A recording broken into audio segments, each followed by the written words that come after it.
வணக்கம் ஸ்டூடெண்ட்ஸ். இப்போ நம்ம இந்த வீடியோவில் பார்க்க போகிறது 10th மேக்ஸ் எக்ஸசைஸ் நம்பர் 4.1ல் இருக்கக்கூடிய 6th சம் தான் பார்க்க போகிறோம். பாருங்கள், இந்த adjacent figure triangle ACB similar to triangle APQ. ஓகேங்களா, ACB similar to APQ if BC equal to 8 cm, ஓகேங்களா, PQ equal to 4 cm, BA equal to 6.5 cm. ஓகேங்களா, sorry, BA வந்து 6.5 cm and AB equal to 2.8 cm. Find CA and AQ. ஓகேங்களா, இதுதான் கேட்டிருக்காங்க. இந்த கொஸ்டினை first எடுத்து எழுதியிருக்கேன் பாருங்கள்.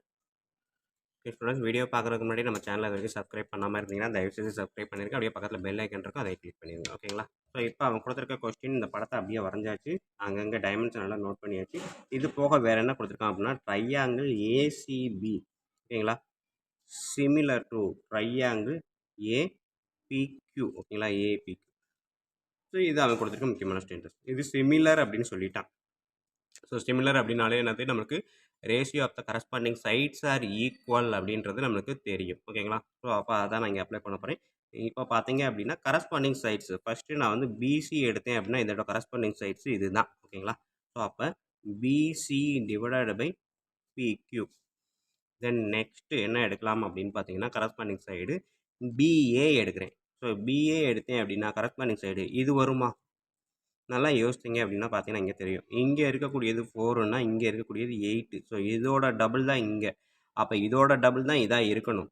ஓகேங்களா, ஸோ அப்போ இங்கே 2.8 இருந்துச்சுன்னா இங்கே வந்து 5.6 இருந்தால் கரெக்டு. இதுவும் நம்ம வந்து கரஸ்பாண்டிங் சைட்ஸ்னு சொல்லலாம். பட் வந்து இதுவும் அந்த ரேஷியோ வராதனால இதுவும் தான் கரஸ்பாண்டிங் அப்படின்னு எடுக்க போகிறோம். ஸோ அப்போ பிஏ டிவைடட் பை ஏக்யூ. ஓகேங்களா, ஸோ அடுத்தது மீதி என்ன இருக்குது, இந்த ட்ரையாங்கிள் தான் ஃபஸ்ட்டு எடுத்தோம், அதனால் AC divided by AB.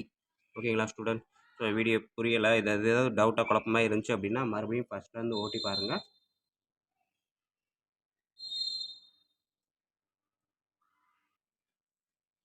Okay, இப்போ பார்த்தீங்க அப்படின்னா பிசி வந்து 8 இருக்குது, டேட்டாவை நான் டைரெக்டாக எழுதுறேன். பிக்யூக்கு வந்து 4 இருக்குது, ஈக்குவல் டு பிஏ வந்து என்ன இருக்குது 6.5 டிவைடட் பை ஏக்யூ எனக்கு தெரியாது, ஏக்யூ அப்படியே எழுதுகிறேன்.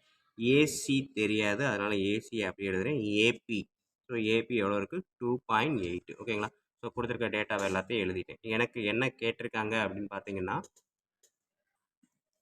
சிஏ ஈக்குவல் டு என்ன, ஏக்யூ ஈக்குவல் டு என்னன்னு தான் கேட்டிருக்காங்க. ஓகேங்களா, ஸோ அப்போ சிஏனா ஏசி, ஏக்யூனா அப்படியே தான் இருக்குது. ஸோ அப்போ நான் ஃபஸ்ட்டு இந்த செட்டை மட்டும் எடுத்தேன்னா ஏக்யூ எனக்கு கிடச்சிருமா? ஸோ அப்போ இதை மட்டும் நான் எடுக்கிறேன்.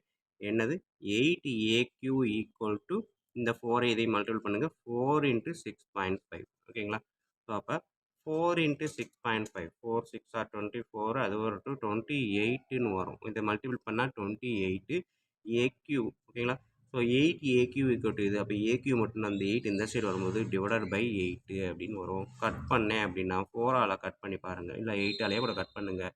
ஆன்சர் எனக்கு என்ன வரும் அப்படின்னா 3 8 ஆர் 24, அடுத்து 5 8 ஆர் 40, 3.5. ஸ்டூடெண்ட்ஸ், இது வந்து 28 கிடையாது, 26 தான் வரும். ஓகேங்களா, ஸோ 26ன்றப்ப 8ஆல் கட் பண்ணேன் அப்படின்னா 3 4 ஆர் 24, அகைன் 20 2.25. ஓகேங்களா, ஸோ ஏக்யூ அப்படின்னு பார்த்தீங்கன்னா 3.25 அப்படின்றதான் எனக்கு கிடைக்கிது. ஓகேங்களா, நெக்ஸ்ட்டு எனக்கு தேவை ஏசி தேவை. ஸோ ஏசின்றப்ப நான் இந்த செட்டை மட்டும் எடுக்கிறேன். ஸோ அப்படின்றப்ப 6.5 divided by AQ equal to AC divided by 2.8. ஓகேங்களா, ஸோ ஏக்யூக்கு நான் வந்து 3.25 அப்படின்றத கண்டுபிடிச்சி வச்சுருக்கிறோம். நீங்கள் கண்டுபிடிச்சதை இங்கே அப்ளை பண்ணிட்டேன், equal to AC divided by 2.8. ஓகேங்களா, ஸோ ஒன்று கவனிங்க, நம்மளுக்கு இப்படி எழுதினாலும் ஓகே தான். அப்படி இல்லை அப்படின்னா இந்த நடுவில் இருக்க இதை மட்டும் விட்டுட்டு இந்த ஃபஸ்ட்டு டேர்மையும் தேர்ட் டேர்மையும் எடுத்தீங்க அப்படின்னா எனக்கு ஈஸியாக மல்டிபிள் பண்ணி ஆன்சர் கொண்டு வர்றது வேலை மிச்சமாக இருக்கும். ஓகேங்களா, ஸோ டேரெக்டாக மல்டிபிள் பண்ணிங்கன்னா இதை 2ஆல் கட் பண்ணுவோம், 2 × 2.8ன்றப்போ 5.6 ஆன்சர் டேரெக்டாக வரும். ஸோ இந்த மாதிரி எடுக்கும்போது பார்த்தீங்க அப்படின்னா 3.25 1 3.25 2 3.25 சார் 6.5. ஓகேங்களா, ஸோ இப்போ நெக்ஸ்ட்டு ஏசி மட்டும் எனக்கு வேணும் அப்படின்றப்ப இந்த 2 இங்கே இருக்குது, இந்த 2.5 அந்த சைடு போகும்போது மல்டிப்ளிகேஷனாக மாறும். ஸோ 2 × 2.8 அப்படின்றப்ப 5.6. ஓகேங்களா, ஸோ ஏசி ஈக்குவல் டு 5.6, அதாவது CA equal to 5.6, AQ equal to 3.25. அவங்க கேட்டிருக்கிறதுக்கான ஆன்சரை நம்ம கொண்டு வந்தாச்சு. ஓகே ஸ்டூடெண்ட்ஸ், இவ்வளோ தான் இந்த சம்மு. ஸோ கொஸ்டினை நம்ம ஈஸியாக அண்டர்ஸ்டாண்ட் பண்ணிட்டீங்க. இந்த கான்செப்ட் மட்டும் என்ன அப்படின்னா, ratio of the corresponding sides are equal எப்போ டூ ட்ரையாங்கிள்ஸ் ஆர் சிமிலர். அந்த கண்டிஷன் மட்டும் நமக்கு தெரிஞ்சதுன்னா போதும், நம்ம ஈஸியாக வேல்யூவை சால்வ் பண்ணி கொண்டு வந்துடலாம். ஓகே ஸ்டூடெண்ட்ஸ், இவ்வளோ தான் 6th சம்மு. வீடியோ பாருங்கள், ஈஸியாக பிடிச்சிருந்துச்சு, ஈஸியாக புரிகிற மாதிரி இருந்துச்சு அப்படின்னா கண்டிப்பாக லைக் பண்ணுங்கள், கமெண்ட் பண்ணுங்கள், உங்கள் நண்பர்களுக்கு ஷேர் பண்ணுங்கள். நன்றி. அடுத்த சம் அடுத்த வீடியோவில் பார்ப்போம்.